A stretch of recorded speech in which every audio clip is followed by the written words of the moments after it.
So what is it that really defines a startup? I mean, it's not the funding, it's not the cool tech, and it's definitely not the office perks. It's actually one single, powerful idea that's baked into its DNA from the very first day. And in this explainer, we're going to break down that most important factor of all, growth.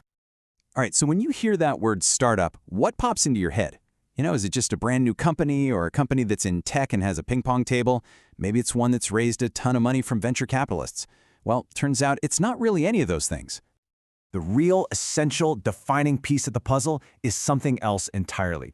It's an idea that's built right into its core from the very beginning. And there it is, this simple but really powerful definition from Paul Graham, the guy who co-founded Y Combinator, is the absolute key. A startup is a company that is specifically designed to grow fast. That's it.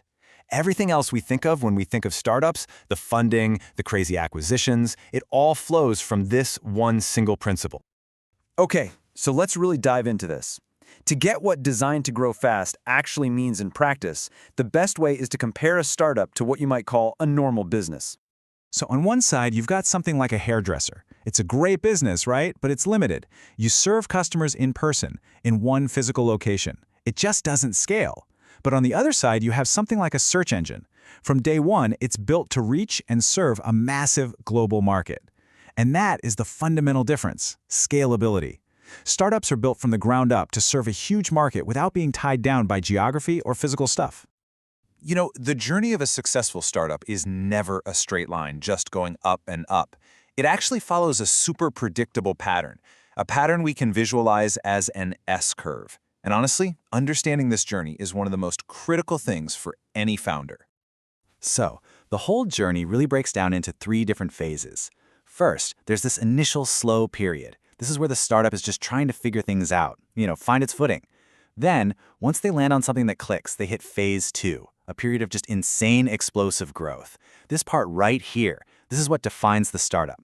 And then finally, as they get bigger and start hitting the limits of their market, growth naturally starts to slow down, and they enter phase 3, which is maturity. So, how in the world do you measure your progress along this curve, especially during that all-important second phase? Well, it all comes down to one single number that every founder has to know, live, and basically breathe every single day. Now, what's so fascinating about this is the focus on a rate, not just a raw number. Think about it. If you add 100 new customers every single month, your growth rate is actually shrinking over time as your customer base gets bigger.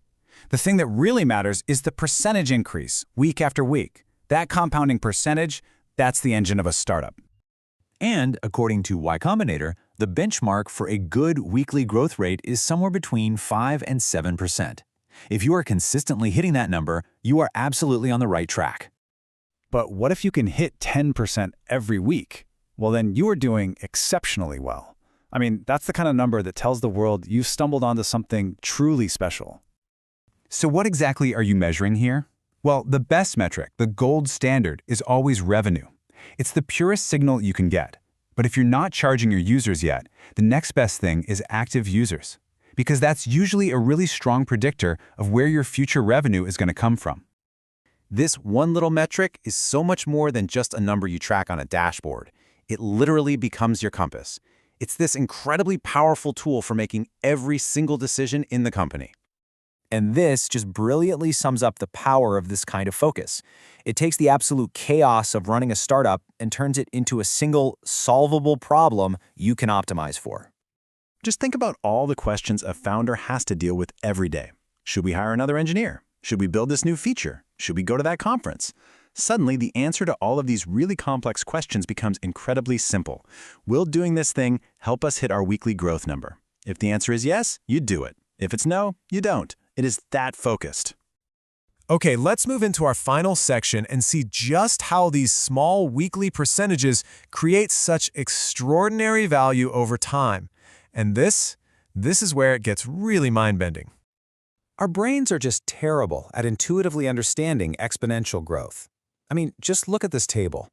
Growing at 5% a week doesn't mean you're 5 times bigger than a company growing at 1%. No, over a year, it means you're growing almost 13 times over, while the other company is growing less than 2 times over. The difference is just staggering. Let's make this super real. Imagine two companies, okay? Both start at $1,000 a month in revenue. Company A grows at a slow but steady 1% per week. After 4 years, it's making about $7,900 a month. Not bad, right? A decent little business. But what about Company B, the one growing at 5% per week? After the exact same 4 years, it's making an incredible $25 million a month. It's the same starting line, but that tiny difference in the weekly rate leads to an absolutely astronomical difference in the outcome. And that's it. That is the entire game. This exponential curve is why investors are willing to take these huge risks. It's why companies get bought for billions of dollars, and it's why founders are willing to dedicate their whole lives to this relentless chase.